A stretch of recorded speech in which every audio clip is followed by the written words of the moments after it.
قارون کو دولت مل گئی، اتنا بڑا خزانہ تھا اس کے پاس کہ قرآن کہتا ہے کہ ایک جماعت مل کے صرف خزانے کی چابیاں اٹھاتی. یعنی یہ معاذ اللہ کوئی گپ نہیں، یہ قرآن مجید نے بیان فرمایا کہ ایک جماعت مل کے صرف خزانے کی. تو حضرت سیدنا موسیٰ علیہ السلام نے کہا زکوٰۃ دو. زکوٰۃ کے معاملے میں لوگ ہیل و حجت سے کام لیتے، غریب ہو جاتے. اس کو کہا زکوٰۃ دو تو کہنے لگا آپ کی تو میرے مال پہ نظر ہے. اب نے فرمایا تو بڑا بیوقوف ہے، مال تجھے اللہ نے دیا ہے نا، اللہ کے رستے میں دے. یہ کام ذرا مشکل ہے کہ اس کو بار بار کہا تو اس نے نہ بجائے اس کے کہ وہ مال دیتا، اس نے حضرت موسیٰ پہ الزام لگا دیا. ایک عورت کو تیار کر کے لایا. یہ الزاموں والا کیس سنتے آ رہے ہیں آپ کہاں تک؟ حضرت یوسف پہ بھی لگا، جناب مریم پہ بھی لگا، حضرت سیدنا موسیٰ کلیم پہ بھی لگا، اور حضرت عیسیٰ پہ بھی. سارے ہوئے نا الزامات. آپ کیا بات کرتے ہیں؟ الزام لگانا، بہتان ترازی کرنا، اور ہمارے یہاں اچھی بات دل سے پھیلتی ہے، بری خبر وہ جلدی پھیل جاتی. ایک عورت کو تیار کر کے لایا معاذ اللہ تعالیٰ حضرت موسیٰ پر الزام لگانے کے لیے. اور جب وہ بی بی آپ کے سامنے لا کے کھڑی کی تو حضرت موسیٰ نے جلال فرمایا تجھے قسم ہے اللہ کی عزت کی، سچ سچ بتا معاملہ کیا ہے. تو وہ خاتون کانپنے لگی، کہنے لگی میں موسیٰ کلیم کے سامنے کیسے کھڑی ہو سکتی؟ مجھے تو اس نے پیسے دے کے تیار کیا، مجھے اس نے مجھے پیسے دے کے تیار کیا، اور بڑی اس نے مجھے تکلیف دی ہے. یہ جب کہا تو حضرت موسیٰ علیہ السلام رونے لگے کہ تو سارا کچھ کرتا پر میری سفید چادر پہ داغ تو نہ لگانے کی کوشش کر. آپ رونے لگے. آپ یقین کریں لوگ تکلیف دیتے ہیں، بعضوں کا ایسی بات کرتے ہیں جس کا کوئی وجود نہیں ہوتا. تو یہ کچھ لوگ کر دیتے ہیں لیکن وہ سمجھتے نہیں. کہتے ہیں آپ حوصلہ کریں، آپ درویش ہیں. حضرت موسیٰ سے بڑا درویش کون ہوگا؟ کلیم تھے نا اللہ کے، بڑا جگرا ہے نا. لیکن رو پڑے، کہنے لگے تجھے ایسا نہیں کرنا چاہیے. کہنے لگے اللہ اب اسے سزا دے. تو رب کریم نے اس کے سارا ساز و سامان سمیت اسے زمین میں دھنسا دیا. وہ زمین میں غرق ہو گیا اپنے خزانے سمیت. امام اعظم ابو حنیفہ رحمۃ اللہ تعالی علیہ کچھ لوگ حسد کرنے لگے تو ایک عورت ایک دفعہ آ گئی، کہنے لگی کوئی مسئلہ پوچھنا ہے. یہ بڑا کٹھن سا معاملہ ہوتا ہے، جو آدمی جو کام کر رہا ہوتا ہے وہی روپ دھار لیتے. مسئلہ کچھ نہیں، اندر آئی تو باہر سے شور ہو گیا. لوگ آ گئے، کوتوال کو بلا لیا، معاذ اللہ امام صاحب کے پاس بی بی ہے، جیل میں لے گئے، سویرے فیصلہ کریں گے. رات کو نا ساری رات امام اعظم نے نماز پڑھی، ساری رات، اور کہنے لگے اللہ اب تو میں بوڑھا ہو گیا، اس حال میں اب ان سوالوں کا جواب دوں گا. وہ عورت بھی ساتھ بند تھی، اس عمر میں ان سوالوں کے جواب یار بڑا مشکل ہوتا ہے. اللہ اکبر. اس عمر میں امام صاحب رو رہے تھے تو اس عورت کا دل نرم ہو گیا. امام صاحب سے کہنے لگی مجھے غلطی ہو گئی، میں نے پیسے کسی سے پکڑ لیے تھے. حضور آپ تو اللہ کے نیک بندے. امام صاحب کہنے لگی اب ایک نیکی کر، کوتوال سے کہہ کہ مجھے کوئی تکلیف ہے تو میں دوا کھا کے واپس آ جاؤں گا. تو وہ کوتوال تو پہلے ملا ہوا تھا، اس نے اس کو کہا کہ مجھے کوئی تکلیف ہے میں گھر جاتی ہوں، دوا کھا کے واپس. امام صاحب نے سمجھا دیا. وہ گئی تو جو برقع اس نے پہنا ہوا تھا نا نقاب ساری عورتیں، وہ جا کے نا اس نے امام صاحب کی بیوی کو دیا. امام صاحب نے اس کو سمجھا کے بھیجا تھا. وہ برقع گھر لے گئی اور جا کے زوجہ کو ساری بات سنائی. وہ دوائی کھانے گھر چلی گئی اور زوجہ برقع پہن کے تھانے آ گئی. سویرے قاضی کے سامنے بھیج ہوئے تو کہنے لگا جی آپ اتنے بزرگ ہو کے عالم ہو کے بیوی کے ساتھ اکیلے. فرمایا میری بیوی ہے تو میں نے اکیلے ہی ہونا تھا اس کے ساتھ، اور کس نے ہونا تھا؟ جناب آپ کی بیوی. فرمایا بلاؤ میرے سسر کو، اور بلاؤ محلے کی 10-12 عورتوں کو بھی دیکھ لے. انہوں نے دیکھا تو امام صاحب کی بیوی نکل آئی. وہ جتنے تھے نا الزام لگانے والے وہ اب غور سے دیکھ رہے تھے. تو ایک کہنے لگا امام صاحب سے یہ کیا ہوا؟ فرمایا قرآن ہے وَتُعِزُّ مَن تَشَاءُ وَتُذِلُّ مَن تَشَاءُ. یہ قرآن ہے. ہونا کیا تھا؟ رب نے اپنا وعدہ سچا کر کے دکھایا ہے. تو اس نے بھی الزام لگایا، پھر سزا یہ ملی کہ وہ ہمیشہ کے لیے زمین میں دھنستا۔ دولت کون دیتا ہے؟ اللہ دیتا ہے نا، تو اگر اللہ کہے تھوڑی سی واپس بھی کرو، بندیاں دے خرچے بات جانتے تھے، تھوڑی سی واپس مانگ لے تو ہاتھ تنگ ہو جاتا ہے۔ یہ خاتون نے ایک دفعہ مجھے پیغام دیا تو میں بڑی اس کی بات سن کے مجھے عجیب لگا۔ وہ کہنے لگی کہ دوسری جگہ میری شادی ہوئی ہے، مجھے طلاق ہو گئی تھی، تو مجھے ایک تانا روز سننے کو ملتا ہے تو اتنی اچھی ہوتی تو وہاں نہ رہ لیتی۔ تو بھئی یہ کوئی تانے والی بات ہے؟ وہ ضروری ہے کہ بیوی غلط ہوتی ہے تو طلاق ہوتی ہے؟ اللہ کے محبوب علیہ السلام کی 2 صاحبزادیوں کو ابو لہب کے 2 بیٹوں نے طلاق بھیج دی تھی، کس کی غلطی تھی؟ تو آپ کیا کہہ سکتے ہیں یہاں کیوں طلاق؟ تو اتنی جلدی بات تھوڑی کر دیں گے آپ، تھوڑی احتیاط فرمائیں بولنے۔ حضرت عبداللہ ابن عباس فرماتے ہیں میرے نبی پاک علیہ السلام نے میری تربیت فرمائی، اور محبوب پاک علیہ السلام نے فرمایا عبداللہ یاد رکھنا، یہ نوجوان دوست میری بات لکھ لیں، پریشان لوگ میری بات لکھ لیں، جن کے پاس قوت فیصلہ نہیں وہ اس بات کو لکھ لیں۔ حضرت عبداللہ ابن عباس فرماتے ہیں میرے نبی پاک علیہ السلام نے مجھ سے فرمایا تھا عبداللہ سن، اگر ساری دنیا مل کے تیرا کوئی نفع کرنا چاہے کر نہیں سکتی جب تک میرے رب کی رضا نہ ہو، اور فرمایا ساری دنیا مل کے تیرا کچھ بگاڑنا چاہے تو عبداللہ بگاڑ نہیں سکتی جب تک رب کریم کی حکمت کا تقاضا نہ ہو۔ لوگوں سے ڈرنا، لوگوں کی طرف دیکھنا، ماحول دیکھ کے اپنے راہ کا تعین کرنا، ہر بندے کے خیالات کے مطابق ڈھلنے کی کوشش کرنا، فلانا نہ ناراض ہو جائے، فلانا نہ ناراض ہو جائے، وہ جس نے ہونا ہو جائے، بس رب اور رسول ناراض نہ ہو۔ اپنی زندگی میں اپنے مالک کو مولا جان کے، بل اللہ مولاکم، اللہ تمہارا مولا ہے، وَهُوَ خَيْرُ النَّاصِرِينَ، وہ بہترین مددگار ہے۔ توجہ جب بھی کریں رب کی جانب کریں، اپنے دل کا قبلہ درست رکھیں، سوچوں کے زاویے سیدھے رکھیں۔ میرے بھائی، مالک جب بندوبست کر دے نا، جب مالک بندوبست کر دے پھر ایسا بندوبست کرتا ہے کہ لوگوں کے پاس نا چارہ نہیں رہتا۔ حضرت مریم رضی اللہ تعالی عنہا پاک باز تھی، مسجد میں رہی تھی، پر مالک کی حکمت کے تقاضے بڑے عجیب ہے نا۔ پھر جناب مریم کو اللہ تعالیٰ نے بغیر شوہر کے اولاد عطا کر دی۔ یہ بات ہی ایسی تھی، کسی نے کہا تھا کہ مخلوق تو فنکار ہے اس درجہ کے پل بھر میں سنگے در کعبہ سے بھی اصنام تراشے، تم کون ہو کیا چیز ہے داغے کبابی، لوگوں نے تو مریم پہ بھی الزام تراشے۔ تو لوگوں نے کہا کدھر سے لے آئی بچہ، تیرا باپ تو ایسا نہیں تھا، کہاں سے لے آئی؟ اللہ کرے میں آپ کو سمجھا سکوں، ذرا اپنے آپ کو وہاں کھڑا کریں کہ ایک پاک باز عورت، پاک باپ کی بیٹی، طیب ماں کی بیٹی، اور اللہ کے گھر میں پرورش پانے والی خاتون، ایک وہ وقت اور ایک یہ وقت کہ اس عورت کو کٹہرے میں کھڑا کر کے پوچھا جا رہا ہے کہ معاذ اللہ تیری گود میں بچہ جائز نہیں ہے، کہاں سے لائی ہے؟ اب خود سے صفائیاں بندہ کتنی کو دے، کتنی کو وضاحتیں کرے۔ اور میں نے تو اپنی زندگی میں دیکھا ہے زیادہ وضاحت دینے والے کو بھی لوگ جھوٹا سمجھنے لگ جاتے ہیں، زیادہ وضاحت دینے پر بھی لوگ کمزوری کا اظہار سمجھتے ہیں کہ کمزور پڑ گئے۔ آپ صلح کی کوشش کرتے ہیں، سامنے والا بزدل سمجھ لیتا ہے، زیادہ وضاحتیں بھی کمزور کر دیتی ہیں۔ اب حضرت مریم کو کٹہرے میں کھڑا کر کے کہا بچہ کس کا ہے؟ تو پھر خدا بندوبست جب کرے، اللہ جب مددگار ہو، تو پھر حضرت مریم کی گواہی درختوں سے نہیں دلوائی، اس نے پتوں سے نہیں دلوائی، پھر فرشتے نہیں بھیجے۔ حضرت مریم کہنے لگی مجھ سے نہ پوچھو، وہ جو پنگوڑے میں ہے اسی سے پوچھ لو،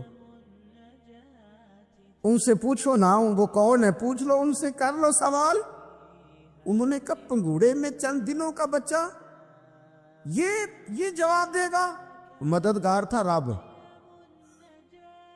ان کی برات کا اعلان کرنا تھا مالک نے، اور جب مالک اعلان کر دے، جب مالک تیری صفائی دینا چاہے، جب مالک تجھے دنیا کے سامنے نکھارنا چاہے تو پنگوڑے میں لیٹے حضرت عیسیٰ بول کے کہنے لگے انی عبداللہ آتانی الکتاب، فرمایا میں اللہ کا بندہ ہوں، رب نے مجھے کتاب عطا کر کے نبی بنا کے دنیا میں بھیجا ہے، میں اللہ کا بندہ ہوں، کتاب لے کے آیا ہوں، نبی بن کے آیا ہوں۔ پھر پنگوڑے سے اعلان ہو گیا، پھر بچہ بول پڑا، اور یہ ایک دفعہ نہیں بات ہوئی۔ یہ بنی اسرائیل میں ایک جریج نام کے شخص بھی تھے جو نماز پڑھ رہے تھے، بعض نے لکھا ہے نفل نماز تھی، اماں نے پکارا تو آئے نہیں، تو ماں کے منہ سے نکل گیا تو اتنی دیر تک مرے گا نہیں جب تک کسی بے حیا عورت کا منہ نہ دیکھ لے۔ تو وہ عبادت گزار تھے، لیکن لوگوں نے ان کی عبادت، ریاضت، پرہیزگاری کو نہیں دیکھا، بس ایک عورت کو بھیج کے الزام لگوا دیا۔ وہ عورت آیا جایا کرتی تھی، اب آ جاتی ہیں عورتیں، مسئلہ پوچھنے کی نیت سے بھی آ جاتی ہیں۔ ماحول میں کچھ جگہ ایسی بھی ہیں جہاں عورتیں دم کرانے کے بہانے آ جاتی ہیں۔ وہ خاتون آتی جاتی تھی اس خانقاہ پہ، آستانے پہ، یہ بخاری میں موجود ہے، پھر اس نے کہا میری گود میں جو بچہ ہے یہ انہی کا ہے، مجھے بتائے کیسے بندہ وضاحت دے۔ حالات خراب ہو گئے، لوگ کٹیا جلانے لگے، ماحول اور طرح کا بن گیا۔ میرے نبی پاک علیہ الصلوۃ والسلام فرماتے ہیں پھر اس رب کے بندے نے کہا مالک تو کریم ہے، تیری مشیت کا تقاضا آیا جو میری ماں نے جملے بولے تھے، پر اب میں وضاحت دینے کے قابل نہیں رہا، اب تو ہی کرم کرے گا تو دروازہ کھلے گا۔ تو وہ چند دنوں کا بچہ پنگوڑے میں بول کے کہنے لگا میں اس درویش کا نہیں، میں تو فلانے چرواہے کا بچہ ہوں، وہ جو بکریاں چراتا ہے۔ رب کی مدد کو پکاریں، اپنے ساتھ اپنے مالک کی مدد کو شامل کریں، تھوڑے رزق پر بھی گزارا اچھا ہونے لگ جائے گا۔ سارے لوگ آپ کو گرانے کی تدبیریں کر رہے ہوں گے اور مالک آپ کو عزتیں عطا فرما دے گا، اس کی بارگاہ سے حکمت کا تقاضا اور ہو جائے گا۔ ہم نے ساری زندگی لوگوں کو راضی کرنے میں گزار دی، ساری زندگی بڑھاپا آ گیا بچوں کو پالتے، اور بچوں نے آخری عمر میں کہہ دیا ابا اگر کوئی ڈھب کا کام کر لیتے تو آج ہمارے دن بھی پھر نہ جاتے۔ ساری زندگی گزار دی بہن بھائیوں کو راضی کرنے میں، ساری زندگی گزار دی ذمہ داریاں اٹھانے میں، ان کو 99 دفعہ دیا، ایک دفعہ نہیں دیا تو انہوں نے کہہ دیا تو نے تو کبھی دیا ہی نہیں، تو تھا ہی نہیں۔ ساری زندگی محلے داروں، علاقے والوں کو راضی کرنے میں گزار دی۔ اور میں نے ایسے لوگ بھی دیکھے دین کے لیے وقت گزارا، لیکن جب بڑھاپے میں دانت کام نہ کرتے تھے تو وقت کے مفتیوں کو بھی مسجدوں کی کمیٹیوں نے کہہ دیا اب آپ کی سمجھ نہیں آتی، ہم نے خطیب کو یور رکھنا ہے، نہ دیکھو دنیا کی طرف، دنیا رلا دیتی ہے، نہ راضی کرو بندوں کو، بندے تھکا دیتے، نہ پیچھے بھاگو ہر وقت دنیا داروں کے، یہ انسان کو کمزور کر دیتے ہیں۔ وہ تو کریم ہی بڑا ہے، 2 آنسو زمین پر بعد میں گرتے ہیں، بندے کے گناہ سارے پہلے معاف فرما دیتا ہے۔ اللہ کی مدد کا حصول، اپنے مالک کی مدد کی طرف بڑھنا، آپ کو بدر کی جنگ بھی یہی درس دے گی، آپ کو احد کا میدان بھی یہی سبق دے گا، فتح مکہ بھی یہی سبق دے گا۔ میرے دوستو، جب رب مدد فرمائے، جب اللہ مددگار بنے، دوستوں سے ایک بات اکثر کرتا ہوں، میں کہتا ہوں کہ جتنے درد سے آپ امیر کو اپنی کہانی سناتے ہیں نا، اور جس طرح آپ کے آنسو بات کرنے سے پہلے گر جاتے ہیں کہ غریب ہیں، بچیاں ہیں، کاروبار نہیں، او میرے سنگیو، اس سے آدھے آنسو اپنے رب کی بارگاہ میں بکھیرو، اس کے حضور عرض گزار ہو جاؤ، اس سے طلب کرو۔ ایک وقت انسان پر زندگی میں ایسا آتا ہے کہ اسے یوں محسوس ہوتا ہے کہ میرا سایہ بھی ذرا سا پیچھے ہٹ گیا ہے، اسے یوں لگتا ہے کہ میں کسی سہارے پہ ہاتھ ڈالتا ہوں تو وہ بھاگ جاتا ہے مجھ سے،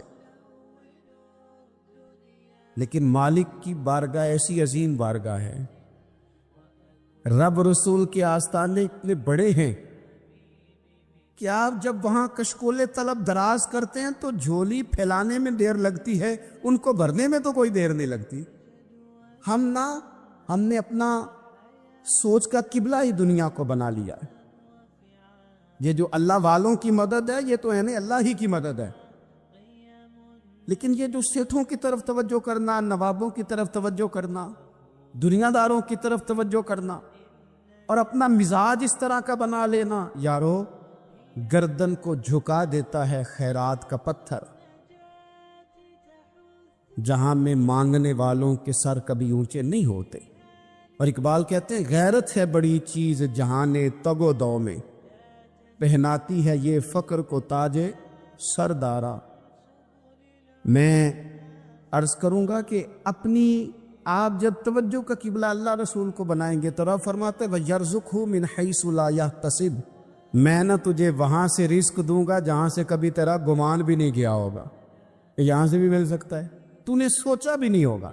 بخاری شریف میں حدیث ہے، حضرت جابر ابن عبداللہ فرماتے ہیں نبی پاک صلی اللہ علیہ وسلم نے 300 لوگوں کا ایک لشکر روانہ کیا کسی مہم کے لیے، کسی جہاد کے لیے۔ حضرت ابو عبیدہ بن جراح رضی اللہ تعالیٰ عنہ امیر لشکر تھے۔ فرماتے غربت اتنی زیادہ تھی، بھوک اتنی زیادہ تھی کہ ایک ایک کھجور دن میں ایک وقت کھانے کو ملتی تھی، اور کچھ دن ایسے آئے کہ اب کھجور بھی نہیں مل رہی۔ فرماتے اتنی زیادہ بھوک لگی مجاہدین کو 300 بندہ پتے کھا کے گزارا ہونے لگے۔ یہ بخاری میں موجود ہے۔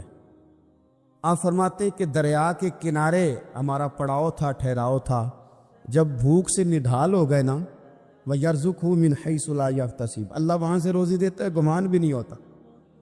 فرماتے ہیں ایک مچھلی اللہ تعالیٰ نے دریا کے کنارے بھیجی، فرماتے ہیں وہ تھی تو مچھلی پر پہاڑ جتنی تھی۔ بخاری میں لفظ ہیں، حضرت جابر ابن عبداللہ رضی اللہ تعالیٰ عنہ فرماتے ہیں 300 آدمی 18 دن تک اس مچھلی کو کھاتے رہے، مچھلی ختم ہی نہیں ہوئی۔ مچھلیاں نہیں، مچھلی کہتے ہیں 18 دن 300 بندہ کھاتا رہا، مچھلی ختم ہی نہیں ہوئی۔ اور فرماتے ہیں کہ اس کی ہڈی نکال کے، کانٹا کہیں گے آپ اپنی زبان میں، کہتے ہیں وہ نکال کے نا تو اس کو کھڑا کیا نا جب، تو اونٹ کجاوے سمیت اس کے بیچ سے گزر جاتا تھا، 2 اس کے کانٹے جوڑے۔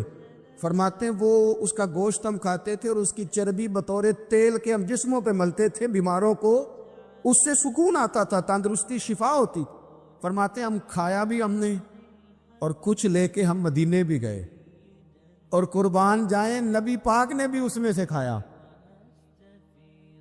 ہم نے عرض کی حضور یہ معمہ کیا ہے، یہ ماجرا کیا ہے؟ تو محبوب نے فرمایا تمہارے پاس غذا نہیں تھی، رب نے تمہارے لیے بندوبست کیا ہے، اللہ نے تمہیں دیا ہے۔ مکان شروع کر لیا، ایک صاحب نے مکان بنانے لگے، آپ وہ حساب لگا رہے ہیں، کہتے ہیں میرے پاس اتنے پیسے ہیں، اتنے میں نے فلانے دوست سے کہنا ہے اس نے دے دینے، اتنے فلانے رشتہ دار سے کہنا ہے اس نے دے دینے، اتنے فلانے سے کہنا ہے اس نے دے دینے۔ یہ ساری کاپی بنا کے مکان شروع کر لیا۔ جو روز کہتا تھا نا کوئی حکم ہو جاتے 10 سب سے پہلے اس کو کہا میاں پیسے چاہیے دین، وہ کہندا ہو کل ہی منڈا ٹوریا ہے، کہدے تو پرسوں 10 داتے لب جانے سن۔ میں آپ کو اپنے تجربے کی بات بتا رہا ہوں۔ یہ لوگوں کا خیال ہوتا ہے نا کہ آپ سٹارٹ کریں فلانا کام، ہم آپ کے ساتھ ہیں، اللہ کا ہی کوئی نظام ہے، وہ بالکل بھی نہیں ساتھ ہوتے۔ لیکن ایسا نہیں ہے کہ کوئی ساتھ نہیں ہوتا، اللہ تعالیٰ بڑے اسباب پیدا کرتا ہے، وہاں سے دیتا ہے جہاں سے گمان بھی۔ ہمارا یہ ذہن بن جاتا ہے ہم ساری اپنے حساب سے چلتے ہیں، اتنے رشتہ داروں سے، اتنے کون آپ کے ساتھ چلے گا، سوال ہی نہیں پیدا ہوتا۔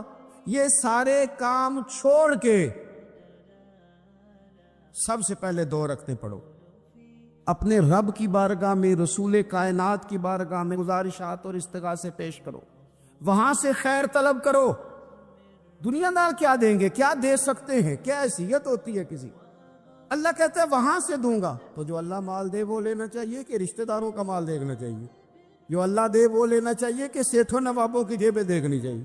جو اللہ دے وہ قبول کرنا چاہیے یا دیکھنا چاہیے کون سا آدمی کہاں پہنچ گیا؟ چھوڑو، اپنی مٹی پہ چلنے کا سلیقہ سیکھو۔ کسی کے سنگ مرمر پہ چلو گے تو پھسل جاؤ گے۔ مدد اللہ سے چاہیں، اپنی توجہات کا مرکز رب رسول کی ذات پر بنائیں، پھر آپ محسوس کریں گے کہ بڑی جلدی اللہ تعالیٰ کی مدد آنے لگی ہے۔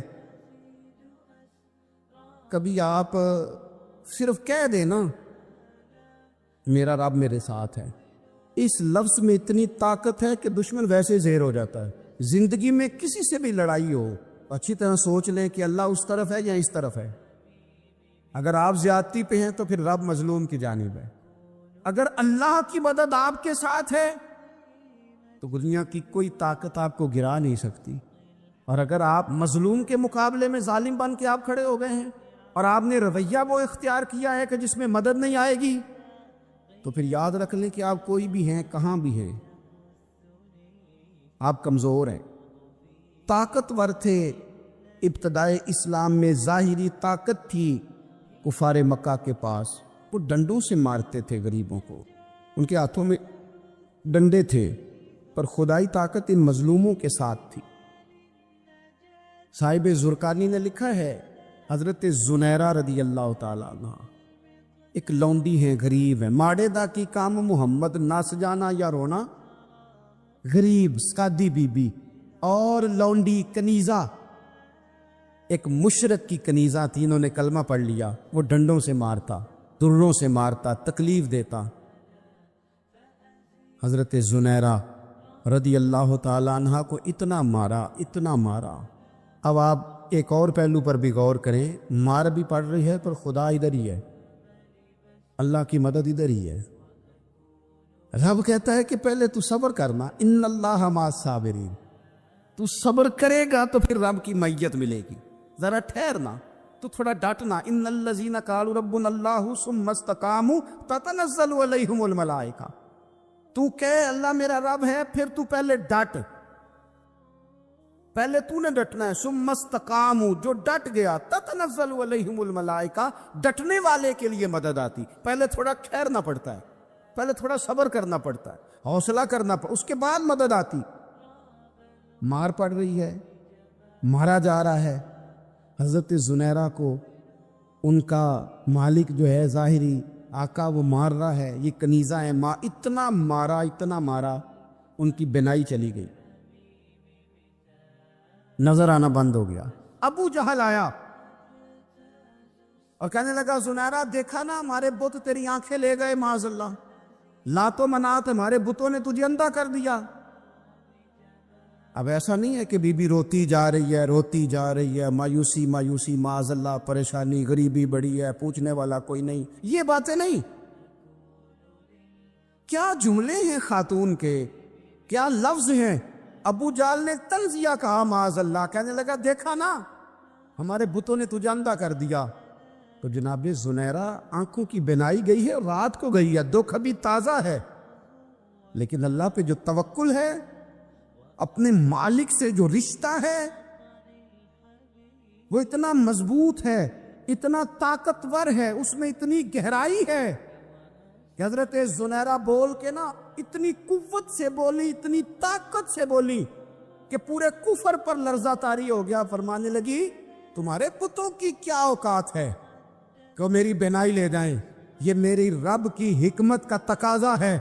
جب تک اس نے چاہا زنیرہ دیکھتی رہی, اور جب اس نے چاہا زنیرہ کی آنکھوں کی بینائی چلی گئی, اور اگر وہ چاہے گا نا تو بینائی واپس بھی کر دے گا. اگر ہو ذوق یقین پیدا تو کٹ جاتی ہیں زنجیریں, اگر وہ چاہے گا تو بینائی آ بھی جائے گی. حضرت زنیرہ نے رات کو یہ لفظ کہے, ابو جال اور سارے کفار ڈر کے سن کے چلے گئے. آپ اطمینان سے آ کے بستر پہ سوئی. جب سویرے اٹھی تو اللہ نے آنکھوں کی روشنی واپس کر دی تھی. آنکھوں کی اب چھڑی پکڑی ہے, بازاروں میں گھومتی ہے, کہتی ہیں بلاؤ کدھر ہے تمہارے لات و منات, دیکھو میرے رب نے روشنی واپس کر دی. آ کر میرے ساتھ ادھر آ, ستمگر ہنر آزمائیں, تو تیر آزما ہم جگر آزمائیں. بیمار لوگوں یاد رکھو, کہہ دیا ڈاکٹر نے کہ تو بڑا بیمار ہے, تو بڑا کمزور ہے, یہ ہو گیا وہ ہو گیا, تو ڈاکٹر اپنے علم کے مطابق بات کر رہا ہے. ہوگا تو وہ جو میرا رب چاہے گا. کمزور ہو جانا, پریشان ہو جانا, تکلیف میں آ جانا, پتہ نہیں بات ہو گئی ہے تو جانے کیا ہو جائے گا. اپنی زندگی کے اندر اپنے رب سے رشتہ مضبوط کرے, رسول کائنات سے رشتہ مضبوط کرے, اللہ والوں سے رشتہ مضبوط کرے. حضرت زنیرہ نے پیغام دیا کہ زندگی میں جو جینا چاہتے ہیں تو وہ رب کا نام لے کے جی سکتے ہیں. جو اپنی زندگی میں خوشیاں دیکھنا چاہتے ہیں تو رسول اللہ کے نام پر خوشیاں دیکھی جا سکتی ہیں. توکل کی بنیاد پر بندہ خوشیاں لے سکتا ہے. اور اگر انسان میں توکل نہیں ہے تو پھر وہ اس کالے جادو سے بھی ڈر رہا ہے, وہ نیلے سے بھی ڈر رہا ہے, وہ پیلے سے بھی ڈر رہا ہے, وہ فلانے سے بھی ڈر رہا ہے, وہ میرے خلاف فلانا رشتہ دار سازش کر رہا ہے تو ڈر رہا ہے, فلانا میرے بارے میں یہ کر رہا ہے تو ڈر رہا ہے, وہ پتہ نہیں دنیا ادھر ہو جائے گی تو کیا ہو جائے گا. اٹھ باندھ کمر کیوں ڈرتا ہے, پھر دیکھ خدا کیا کرتا ہے. تو اس ساری گفتگو کا نچوڑ آپ کو یہ عرض کیا ہے. سب سے پہلے تو یہ کہ میدانوں میں مدد بھی اللہ کی, رزق میں مدد بھی اللہ کی, فصلیں خشک ہوں تو مدد پھر بھی اللہ کرے تو پھر ساری مدد, اور اگر انسان بیمار ہو تو پھر بھی مدد اللہ کی. تو اپنے اللہ کی جانب توجہ کو بڑھائیں, آپ اللہ سے مدد کے سوالی بنیں. ترمذی کی ایک حدیث ہے, میں آپ کو زندگی کا تجربہ بتاتا ہوں کہ جب میں بڑا پریشان ہوتا ہوں تو یہ والی روایت کھول لیتا ہوں, مزہ دیتی ہے. میرے نبی پاک علیہ السلام نے فرمایا اپنے دکھ سیٹھوں نوابوں کو نہ کہنا, مالداروں کا نہ کہنا, ورنہ اللہ تمہیں کبھی غنی نہیں کرے گا. فرمایا اپنے دکھ اپنے رب کی بارگاہ میں عرض کرنا, جلدی کرے یا دیر سے کرے اللہ تمہیں لوگوں سے بے نیاز کر دے گا, اللہ تمہیں غنی کر دے گا. رات کو بیٹھو نا اس کی بارگاہ میں. امام غزالی سے کسی نے پوچھا تھا, امام غزالی سے, کہ حضور اللہ کا بندے سے راضی ہونا کمال ہے یا بندے کا اللہ سے راضی ہونا کمال ہے؟ تو امام غزالی مسکرائے, فرمانے لگے رب تو بڑا ہی مہربان ہے, وہ تو بڑی جلدی راضی ہو جاتا ہے. وہ تو مسجد میں آ کے توبہ کرے تو اللہ راضی, کسی یتیم کے سر پہ ہاتھ پھیرو تو اللہ راضی, وہ تو کسی اندھے کو رستہ دکھایا تو اللہ راضی ہو گیا, وہ تو طوائف نے کتے کو پانی پلایا تو اللہ. امام صاحب فرمانے لگے یہ بندہ ہے جو اللہ سے راضی نہیں ہوتا. جس کے پاس اولاد نہیں وہ کہتا ہے چلو ایک بیٹی مل جائے تو میں راضی ہوں, بیٹی مل گئی تو کہتا اب ایک بیٹا بھی ملے تو پھر راضی ہوں, پھر کہتا ہے یہ دونوں اچھی تعلیم حاصل کر لے تو پھر میں راضی ہوں, پھر کہتا ہے یہ بہت زیادہ پیسے کمائے تو پھر میں راضی ہوں. بہرحال راضی ہوتا, لیکن جو راضی ہو جاتا ہے نا, اللہ اکبر, جو اللہ سے راضی سکھی بڑا رہتا ہے, سکون میں بڑا رہتا ہے, مطمئن بڑا رہتا ہے. جو سمجھ لیتا ہے نا کہ جو میرے رب نے بہتر سمجھا وہ میرے اللہ نے مجھے. میں کبھی کبھی سوچتا ہوں کہ یار حضرت بلال حبشی نے کوئی عہدہ نہیں مانگا ساری زندگی, انہوں نے نہیں کہا مجھے بھی ایک صوبے کا گورنر بناؤ میری بھی خدمات ہے, مجھے بھی وزیر خزانہ بناؤ میرا بھی کچھ بنتا ہے. ایک دفعہ نہیں کہا سیدنا بلال حبشی رضی اللہ تعالیٰ عنہ نے کہ میری بھی کوئی ڈیوٹی ایسی ہونی چاہیے کہ مجھے چلو سپہ سالار ہی بنا دیا جائے. ساری زندگی مسجد میں جھاڑو دیا تو اسی پہ راضی رہے, ساری زندگی محبوب کے مہمانوں کا لنگر پکایا تو اسی پہ راضی رہے, ساری زندگی میرے محبوب علیہ السلام کے بچوں کی نوکری کی تو اسی پہ راضی رہے, راضی بالرضا رہے. حضرت سیدنا موسیٰ علیہ السلام نے عرض کی کوہ طور پہ جا کے, مولا میری قوم پوچھتی ہے کہ کوئی ایسا کام بتا جو ہم کریں تو ہم سے راضی ہو جائے. حضرت موسیٰ کی قوم کا خیال تھا کہ تہجد کا حکم آئے گا تو پڑھیں گے, صدقات کا حکم آئے گا تو دیں گے, جہاد کی بات ہوگی تو کریں گے. کچھ جو نیک لوگ تھے ان میں سے انہوں نے یہ پیغام دیا کہ مالک ہمیں بتائے کہ وہ کس کام پہ راضی ہوتا ہے, ہم وہ کام کریں تاکہ اللہ ہم سے راضی ہو جائے. حضرت موسیٰ کلیم کہتے میں نے عرض کی مولا میری قوم پوچھتی ہے کہ کون سا ایسا کام کرے کہ تو راضی ہو جائے. تو رب کریم نے ارشاد فرمایا, موسیٰ کہتے میرا خیال تھا کوئی لسٹ ملے گی, لیکن مالک نے ایک جملہ کہا, ایک جملہ, اور تفسیروں کے دریاب آ دیے.